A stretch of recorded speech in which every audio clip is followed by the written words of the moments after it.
الحمد لله رب العالمين والصلاة والسلام على رسول الكريم وعلى آله وصحبه ومن استنى بسنة إلى يوم الدين. All praise is due to Allah, and may Allah's peace and blessings be on His last Prophet Muhammad sallallahu alayhi wa sallam, and on all those who follow the path of righteousness until the last day. What we'll be looking at today is another aspect of Tawheed, or the unity of Allah, the oneness of Allah, as understood in Islam and as reflected in the final two chapters of the Quran, Soorah al-Falaq and Soorah an-Naas. These two chapters are linked with the chapter which we reflected on in the last session, Soorah al-Ikhlas, in that they all deal with certain aspects of the oneness of Allah.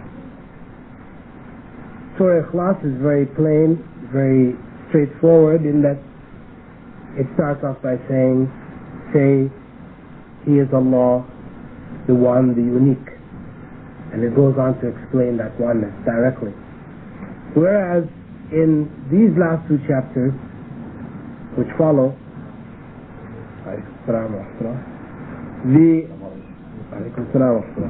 the oneness of Allah is presented in an indirect fashion. Because the oneness is something that we may understand intellectually, as Soorah Ikhlas presents to us the intellectual understanding of the oneness, what it means, that unity, the uniqueness of Allah. Now Soorah al-Falaq and Soorah an-Naas, they tell us practically how we apply that oneness in our lives. Because it's one thing to understand it intellectually, and it's another thing to put it into practice in your life. So, these last two surahs, they were revealed in Medina, according to the evidence that has been presented by the companions of the Prophet Muhammad.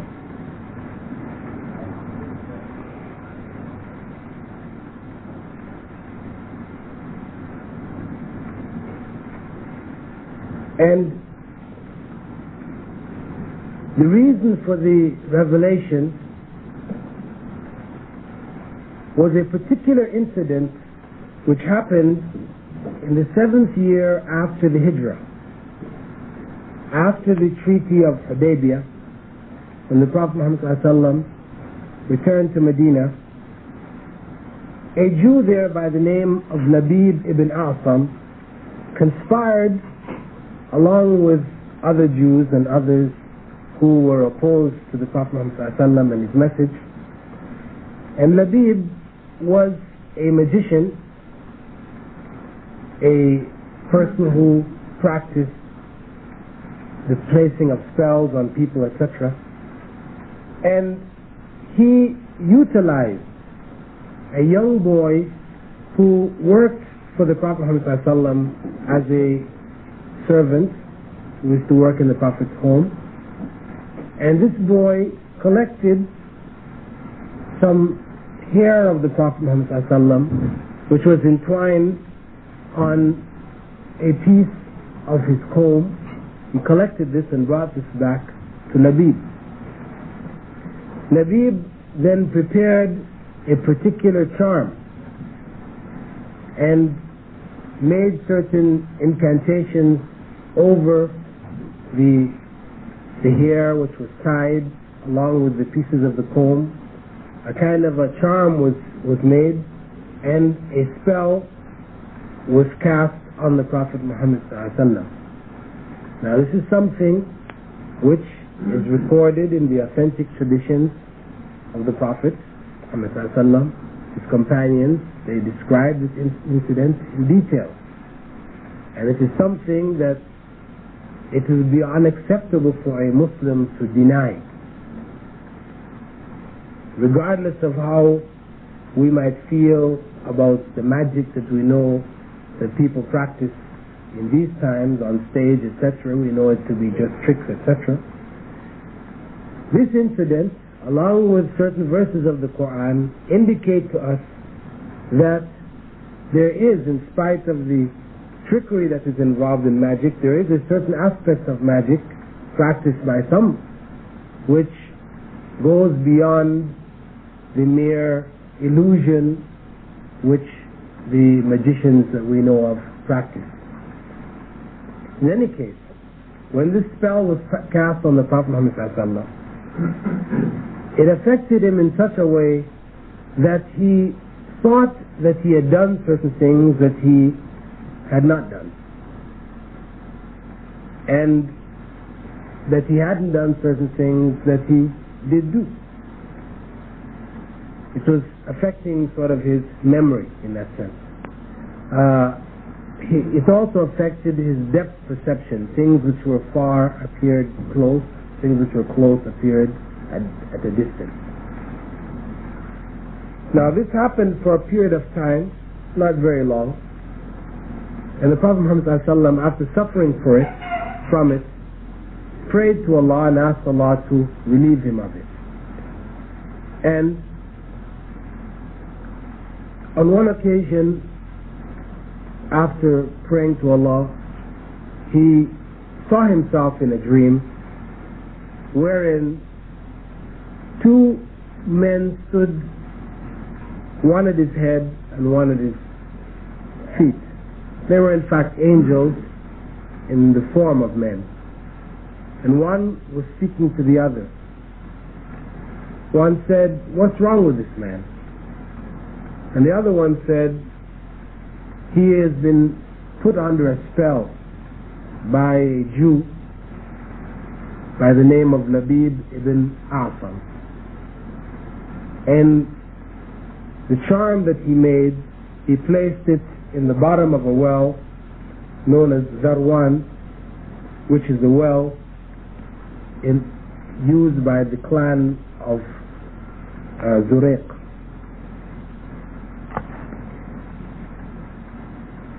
Following that, Jibreel came to Prophet Muhammad ﷺ and revealed to him these two final chapters of the Quran as a means of breaking the spell which had been placed on him. He called Ali ibn Abi Talib and some other companions and sent them to the well to remove the water and get to the bottom of the well and remove this charm. And they got the charm and took it apart. And whilst taking it apart, they recited these last two chapters over the Prophet Muhammad ﷺ. And when the recitation was completed, the spell was completely broken, and the Prophet Muhammad ﷺ got up, as the companions described, he got up as if he were freed from ropes which had bound him. Now, as I said, this was a particular incident which has been authentically recorded, and what it tells us is that there is in magic an aspect which can in fact actually harm us. And it is not something which only harms those people whose faith is weak, because Prophet Muhammad ﷺ was of the greatest of faith. So it means that any of us may be susceptible to being harmed by the effects of magic. And this is why these two chapters have been revealed. They have been revealed as a means of protection for the breaking of magical spells. And what we also know from this is that the methodology of breaking magical spells has been also given to us. Protecting ourselves from evil, it has been given to us. by the recitation of these 2 chapters of the Quran. Not by the making of charms, what they call ta'weez. They have different practices in different parts of the Muslim world as well as the non-Muslim world, where different amulets and charms are prepared, and people wear these things around their necks or around their arms, putting it around the waist of their babies or whatever, believing that it will protect the child or the person from evil. However, this is not acceptable. This is not the Islamic way. This in fact is a form of shirk. And we have many incidences in the time of the Prophet ﷺ wherein these practices were rejected. We have one incident reported by Uqba ibn Amir, in which he said that 10 men came to the Prophet ﷺ to give an oath of allegiance, accepting Islam and committing themselves to following the Prophet ﷺ and Muslims. The Prophet ﷺ took the oath from 9 of them, and 1 of them he didn't. The 10th he didn't. So they asked him, why, O Messenger of Allah, didn't you take the oath from this man? I mean, he's no different from the rest of us. We all want the same thing. He said that the man is wearing a talisman. He was wearing an amulet. So when he said it, the man put his hand inside his cloak, pulled it out, broke it, and threw it. And then the Prophet ﷺ took the oath of allegiance from him. And he said, whoever wears a talisman has committed shirk. He said. We also have an incident. There are many other cases of this, so I'm just mentioning a couple. We had an incident also reported. Abdullah ibn Mas'ud, who was one of the major companions of the Prophet ﷺ, he reported that on one occasion he came and found his wife wearing a cord necklace. She was wearing a necklace on her neck made from string with little knots tied in it. So he asked her, what is this? So she said it was something given to her by this Jew to protect her, to remove an evil spell which had been cast on her. So he was very upset. He said, what has happened to the family of Ibn Mas'ud? Have they fallen to such a state? But she said, what is wrong? My eye used to twitch. It was twitching. And when I went to the Jew, he gave me this necklace, it stopped twitching. It worked. What's the problem? He said that whoever wears a talisman or a charm, they have committed shirk. And that it would have been enough for her to have said, as the Prophet Muhammad ﷺ taught, اذهب البأس رب الناس واشفي أنت الشافي لا شفاء إلا شفاؤك شفاء لا يغادره سقما. Remove the suffering, O Lord of mankind, and heal it perfectly, as you are the true healer. There is no cure except your cure, a cure which is not followed by sickness. This is the dua which the Prophet ﷺ taught for circumstances like this. And Abdullah ibn Mas'ud went on to explain to her that in fact what had happened to her was that a evil jinn had caused the twitching of her eye. And when she went to one who was practicing magic, who was practicing shirk, then he stopped. And this is how the evil jinn can cause and lead people into shirk, by causing certain harm, pain, etc. to the body of the individual. When the person can't find any remedy through normal courses, they go now to people who are practicing, the evil arts, one form or another, and they find healing, then they think that really these people are doing something which is acceptable and good. And in that way they fall into shirk.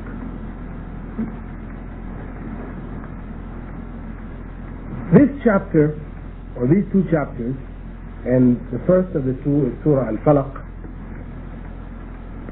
It begins with A'udhu Billah, I seek refuge in Allah. This is the phrase which I mentioned in the previous session. It's something which we are required to say before reading the Quran. This seeking refuge in Allah is something that we are enjoined to recite before reading the Quran. Why?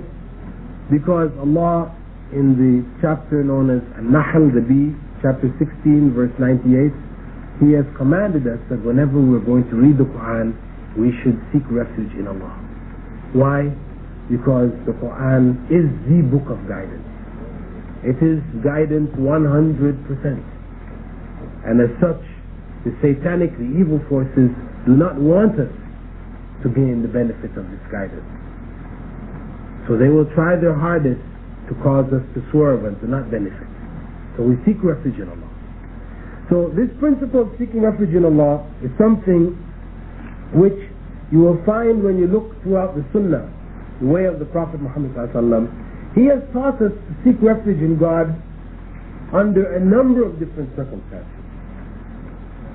That this become the regular practice of the person. It's not something that you do only in times of, great calamity and turmoil.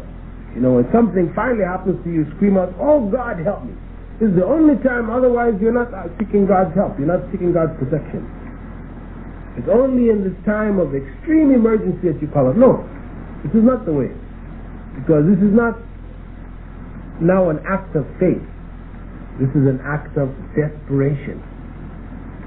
See, although the words may be the same, the believer in the time of calamity, he also calls out, "Oh God, help, protect me." Just as this other person calls out, "Oh God, help, protect me." In the case of the believer, what he's saying is an affirmation of his faith. In the case of the one who is not a true believer, it is an act of desperation. There is no other place to turn. Okay, let me try God. That approach is not an act of faith. There is no reward for it. God does not bless the individual for it. He may remove the calamity that is with him. He may remove the calamity in the case of the disbeliever and not remove the calamity in the case of the believer. But in the case of the believer, he is blessed by that calamity not being removed, whereas in the case of the disbeliever, he is cursed by that calamity being removed. It seems sort of confusing how it is that the believer is blessed by a calamity being left and the disbeliever is cursed by the calamity being removed. Well, in the case of the believer, because he has faith in God, he knows that his prayers are answered. Whenever he calls on God, his prayers are answered. Either God answers the prayers in this world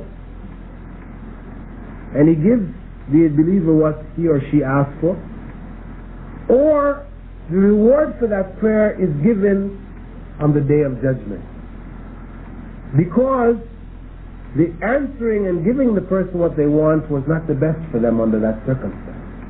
Because as God says in the Quran in so many places, that we may love something, we may want something which is harmful to us, and we may hate something, want it to get away from us, which is good for us. That we don't know, and Allah knows. Allah knows what is best for us. So sometimes it is better for a calamity for us to go through this calamity, to help us to grow spiritually in certain circumstances. It's not always the best thing to not be in calamities, because if that were the case, then the prophets and the righteous would have been the ones with the least amount of calamities.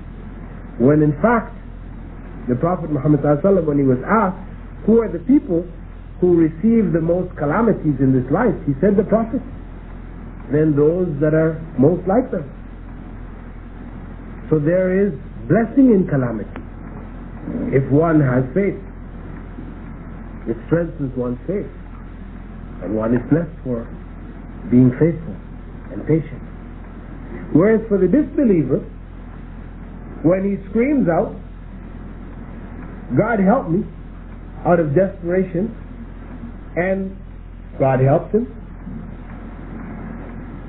when the calamity is removed, he goes back to his old ways, believing, any time a problem comes I can just call out, but I can keep on doing what I was doing, no problem. I'm getting away with it.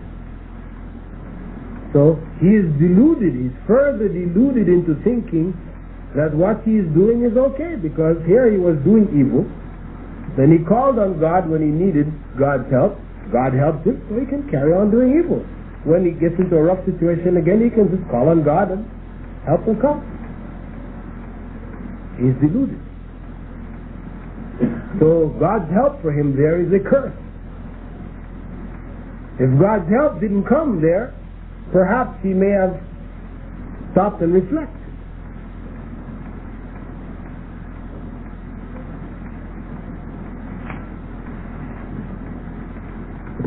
In any case, as I said, we are enjoined as believers seek refuge in Allah throughout our lives, regularly. At the end of every formal prayer, the Prophet Muhammad ﷺ taught us to say, Allahumma inni a'udhu bika min adhabi jahannam. O Allah, I seek refuge in you from the trials or the punishments of hell. Wa adhab al-qabr, and the torment of the grave. Wa min fitnat al-mahya wal-mamat, and from the trials of living and dying. ومن شر فتنة المسيح الدجال, and from the evil of the trials of the false Christ. And also he taught, and from فتنة المأثم والمغرم, that is from the trials and evil of sin as well as death. This is something, a dua, which the Prophet ﷺ taught his companions. As they said, he taught them this dua the way he used to teach them a verse from the Quran. Because of that, some scholars held that this dua is a compulsory part of the prayer. Most people don't even know about it. But it is something worth learning. Whether it is compulsory or whether it is highly recommended, it's something worth learning and adding to our daily prayers. The surah begins, أعوذ بالله من الشيطان الرجيم, بسم الله الرحمن الرحيم. قل أعوذ برب الفلق. Say, I seek refuge in the Lord of the dawn. Falaq, translated usually as dawn. Falaq literally means splitting. Splitting. Because the dawn is looked at as coming like as a crack of light in the darkness. The dawn starts.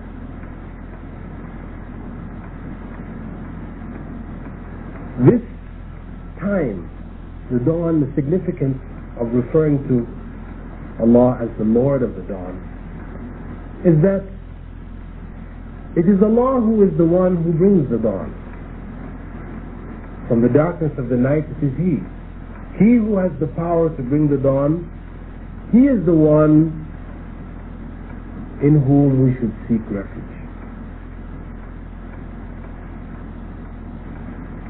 He is also looked at as being the creator, in the sense that all of the different things in this life, the process of their creation involves a splitting.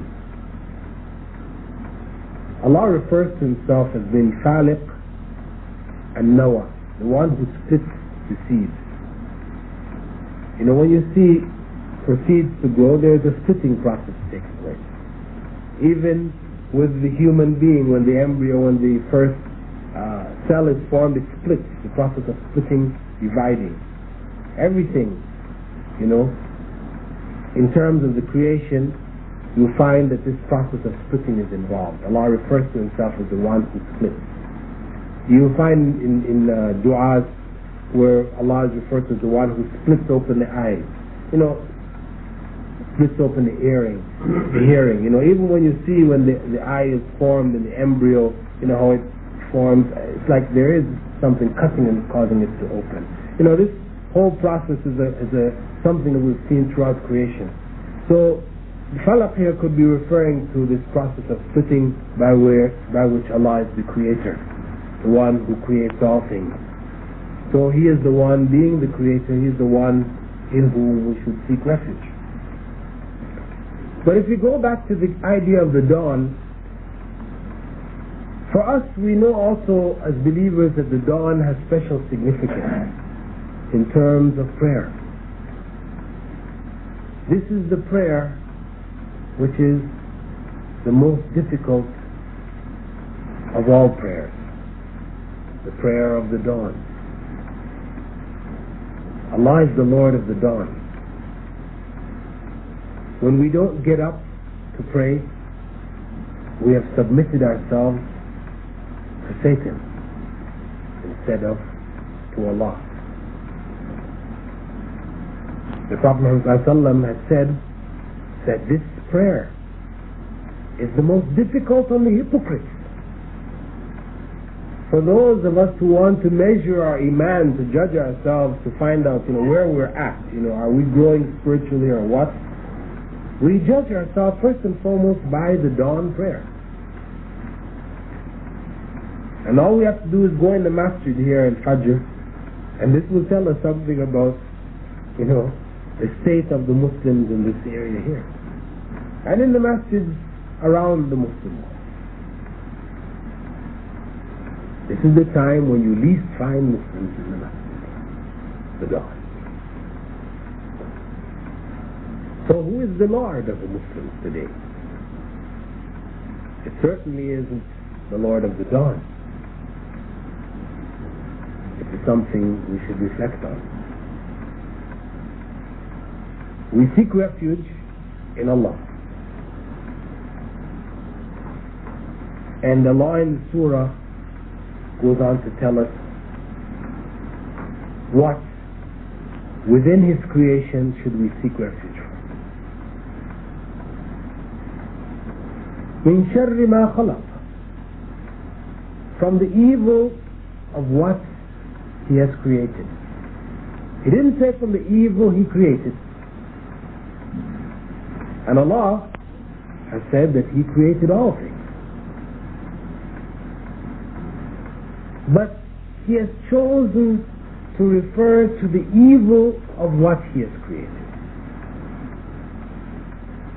Because Allah is perfect. He is good. And this is how we should look at Him.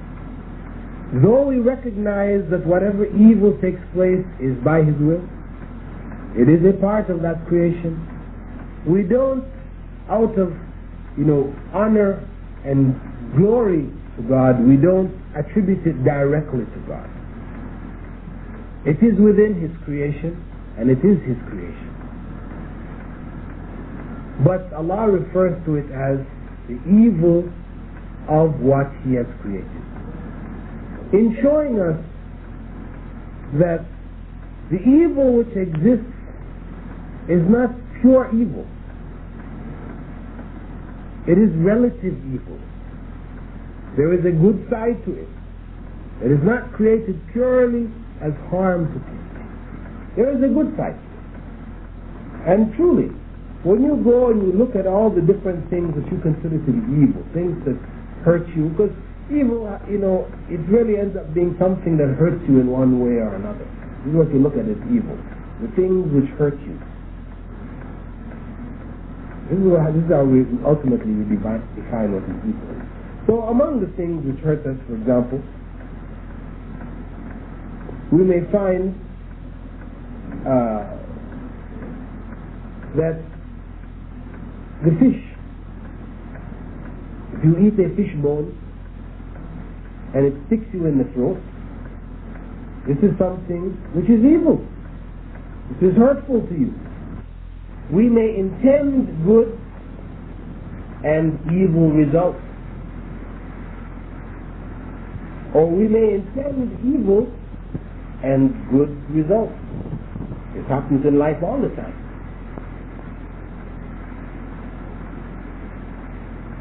But Allah knows what the intentions are. And if a person intends good, then He will reward him, no matter what the results of those deeds are.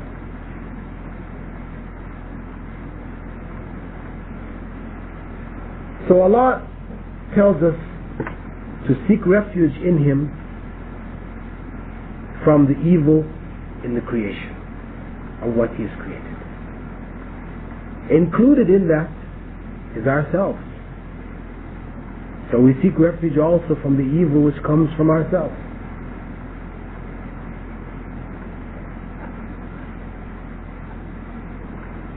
وَمِن شَرِّ غَاسِقٍ إِذَا وَقَبَ, and from the evil of the night when it falls. The night. Allah refers to it as a place and a time of evil, but we should seek refuge from it. Why? Because the forces of evil operate most effectively in the night. The Prophet ﷺ had said that when the sun sets, the devils spread out, they scatter, become very busy. We should take in our children, don't allow them to run around at night. This is advice of the Prophet ﷺ. And truly, when we look at the crimes, the various violent crimes, etc., the heinous crimes that occur in societies, generally speaking, they occur at night, under the cover of darkness. The criminals, this is when they operate most effectively. And the human being, we know that in darkness, under a circumstance which may be, for example, if a male and a female are together, if the lights are on and people are present, that situation, though, Islamically, if they're not married, it is not a recommended situation. But if the lights are on and people are present, the chances of anything happening are small. However, if the lights are off, no people are present, then Satan has an ample opportunity to create corruption. And this is why you find the movie houses, are popular places of corruption. And this is why an Islamic society would not, as a norm, have movie houses. Or if they do have movie houses, it would be males and females would be separated. They would not allow them to mix as they do in the West, because in the cover of darkness, this becomes an opportunity for corruption. ومن شر النفاثات في العقد, and from the evil of the witches and the warlocks, the magicians, male and female, who blow on knots as a means of casting their spells. Here the chapter is reminding us of that reality of magic and how it can in fact affect us, and that it is ultimately only God alone who can protect us. And the effects of magic may be carried out through the jinn, who are invisible to us, referred to as demons or evil spirits in Christianity and other systems. But in the Islamic view, they're referred to as the jinn, a part of Allah's creation, who have an ability to choose between right and wrong, who are normally invisible, and who inhabit the earth along with men. It is through them that harm may be passed when magic or magical spells are cast on individuals. Also, Allah closes the chapter, وَمِن شَرِّ حَاسِدٍ إِذَا حَسَدٍ, and from the evil of the envious in their times of envy, or from the jealousy of the jealous. Those who, when they see somebody blessed, they wish that the blessing would go. They wish that that person would not be blessed, that they would fail, that a calamity would befall them. They wish they didn't have this. This wishing, this evil wish can lead the person to actually committing evil. Because out of jealousy, out of envy, a person may then go to try to, cause that person, for example, a person gets promoted on the job, and those who are his co-workers are now envious of him. Why him? Why not me? So, to try to destroy the blessing that that person has gotten, they may create rumors behind his back, spread information false information to the administration that this person is a this and he's a that or whatever, and cause him to lose his job. So in this way, that evil of the envious can be direct from the envious.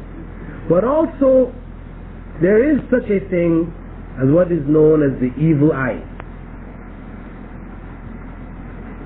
There is such a thing as the evil eye, because the Prophet Muhammad ﷺ has said, Al-Ainu Haqq, this evil eye, there is a reality to it.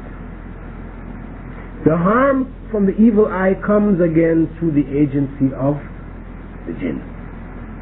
This is how that harm can affect you.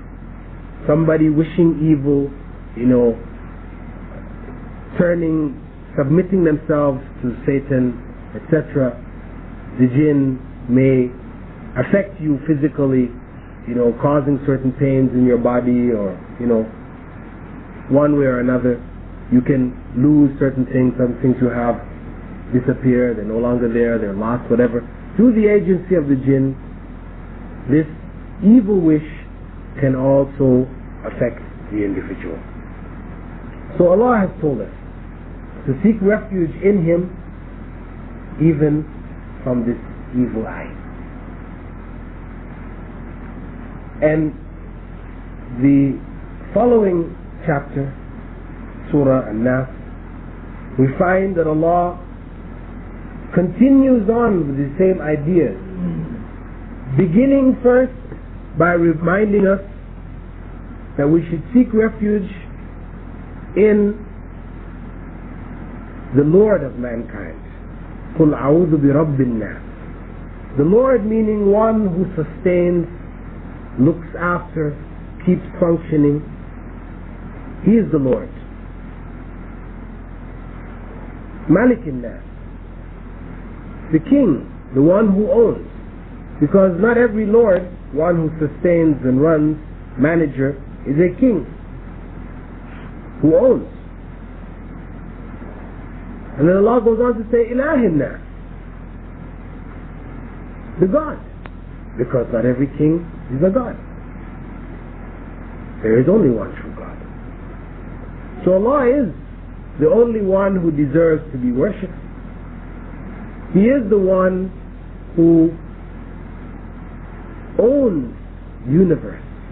It all belongs to Him. And it is He who looks after it, sees that it runs according to His wishes. So it is He who we should seek refuge in. Our tendency when a problem occurs is to immediately go running to seeking refuge from harm which happens, for example, on the job. We see some co-worker who's doing certain things to us. We immediately seek refuge in our supervisor, to protect us from this individual. But in fact, we should seek refuge in Allah. It doesn't mean we don't go to the supervisor also. Islam doesn't say that you just seek refuge in Allah and you leave everything to Allah. No. You still have to take certain steps in this life which are necessary for the protection of yourself. But you seek refuge in Allah first because you realize that it is only He who can ultimately protect you. He is the one who may use your supervisor to keep this individual from harming you. Or he may allow this individual to harm you.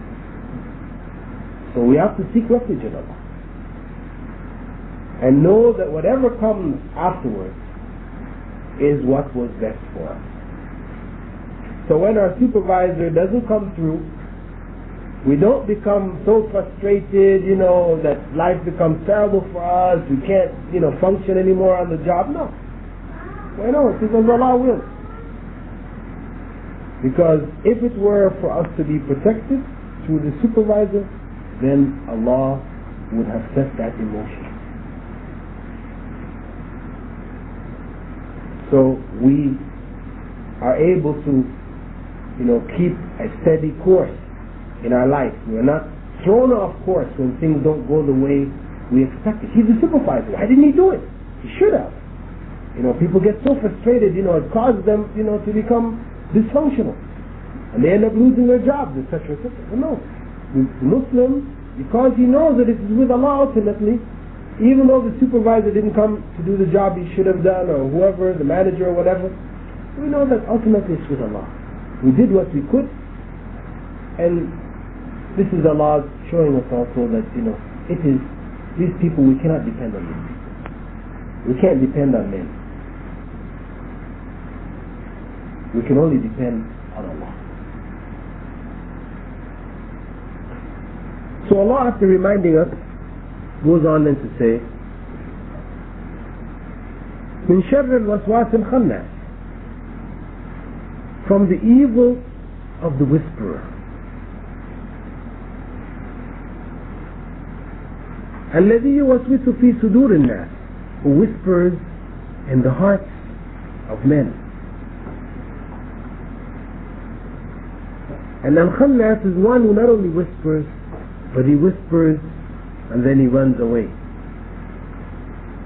من الجنة والناس, from among the jinn and from among mankind. There are people who will whisper to you, why don't you do so and so? Not a good idea.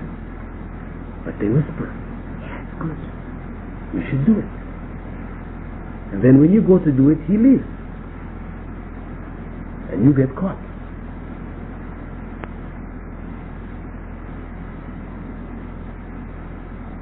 There are people like this. And this is a warning to us. As believers, we have to make sure that those people who are around us are people who remind us of God. Not people who are whispering and encouraging us to do evil. Because when you choose to be around people who remind you of evil and who are constantly encouraging you to do evil, no matter how good you think you are, they are going to affect you. Some of it is going to rub off on you. As we say in America, if you lie with a dog, you're going to get up with fleas. When you lie down with the dogs have these little animals on them that you see them always scratching themselves about, right? They're called fleas. When you lie down with a dog, then when you get up, some of these fleas are going to get on you. Meaning that when you put yourself in a situation that is harmful, you're going to get harmed. The way the Prophet Muhammad put it was that the good companion is like the perfume merchant. When you sit around the perfume merchant, when you get up to leave, either he is going to give you some perfume, a small sample, take some, or because he kept opening the different bottles, people buying, the smells came, they came over you, you go away, you're going to smell good. So one or the other. Are you going to get some perfume, or at least you go away smelling good? But the evil companion is like the blacksmith who works the bellows. He has these bellows, is what they squeeze, the air comes through to make the iron hot. You know, when he puts the iron in the fire, and he puts it, he blows the air on it, makes it red, and he beats it, right? These blowing of the bellows over the heated iron, beating of the iron, either some of the sparks from the beating is going to come and burn your clothes, burn some little holes in your clothes, or at least you're going to go away stinking of smoke. The smoke from the work he's doing, you're going to go away having the smoke on your clothes. One or the other. So you should choose your companions well. The Prophet ﷺ said that you will be raised on the day of judgment along with your companions. So choose your companions well.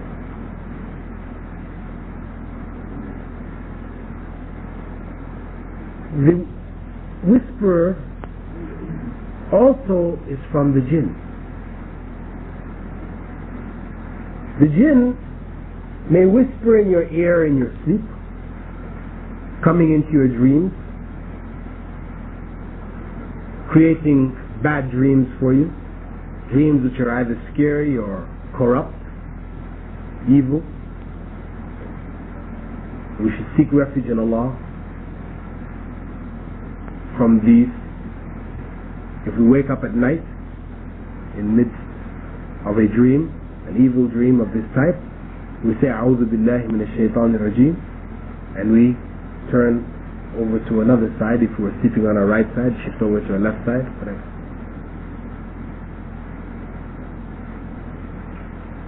But also the whispering can come to us in waking.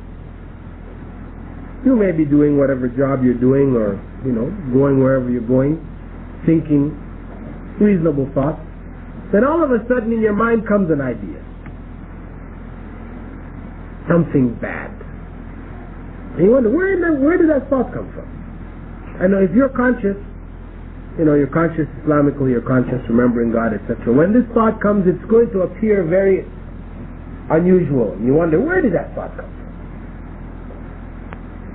That is from the evil jinn putting these thoughts in your mind. Now, if you're not really that conscious of God, you're not really remembering God often, then it's easy. When the thought comes in, you start to think about it. Well, how can I do this and get away with it? Your mind starts to work over it some more. Now, if you manage to catch yourself before speaking on it or acting on it, then Allah doesn't hold you to account for it. Prophet Muhammad ﷺ had said that we are not held to account for bad thoughts. We're not held to account for them. as long as we don't speak about them or we don't act on them. This is when we're not held to account. But once you speak about it, you had a terrible dream and you tell your friends about it, you've now committed a sin. You passed on evil. Or you had a thought, an evil thought about a person, and you spread it as a rumor. This is a sin that you have spoken about. Or once you act on it, you get that evil thought to do so and so or to do something else, and you act on it, you try to do it, then you become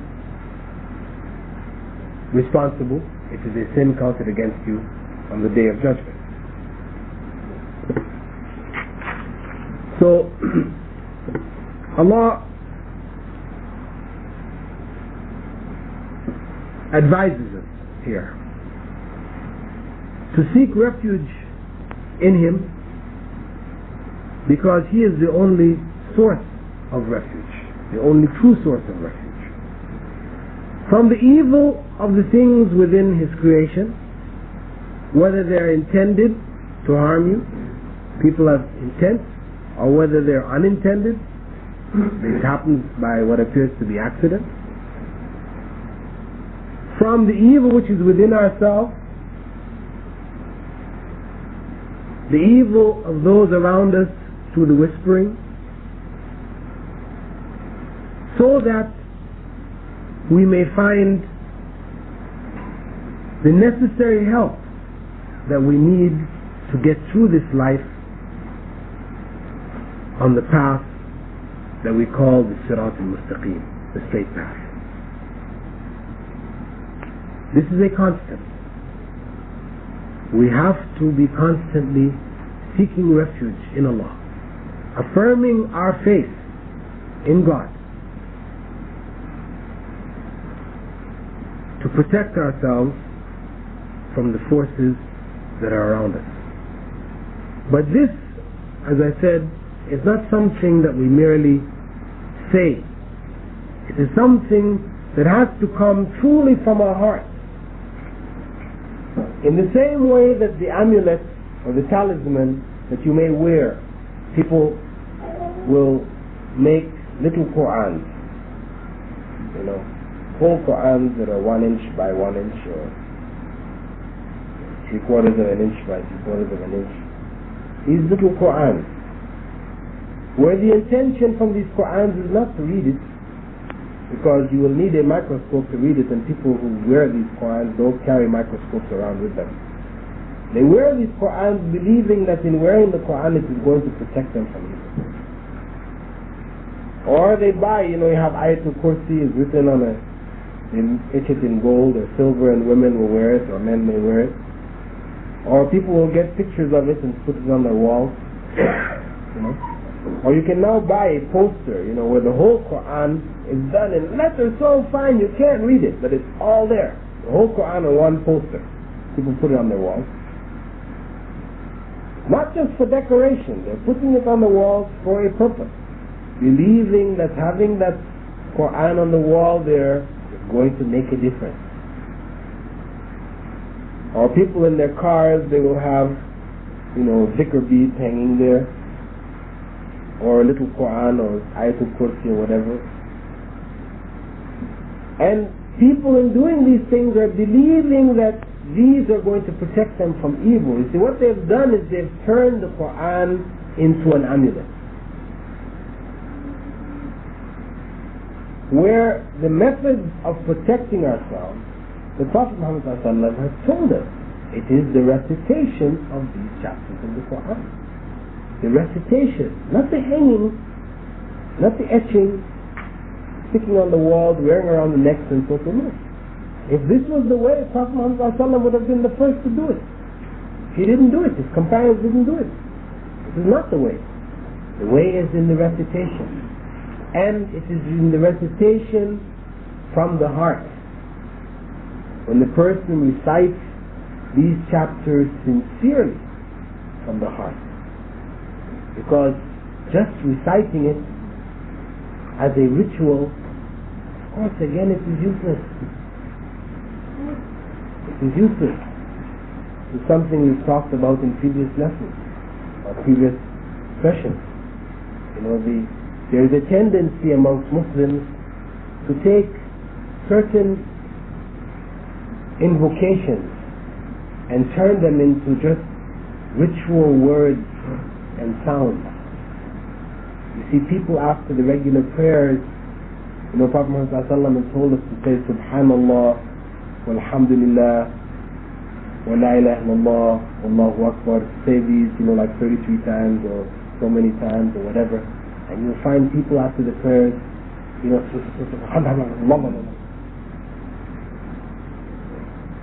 so much so that I know new Muslims, when they accept Islam, they oftentimes ask me, what is it that people are doing after the prayer? As we see them moving their hands like this, what is it? Well, I explain to them, what they're supposed to be doing. They're supposed to be saying Subhanallah, glory be to Allah, from their heart. This is what they're supposed to be saying. But it's nothing. It's nothing. It's meaningless. It's not acceptable to Allah. Be sure, it is not acceptable to Allah. And we can't argue, well, Allah, He can translate. He knows what means. No. We are told to say Subhanallah. This is what the Prophet ﷺ gave us. Either you say it or you don't.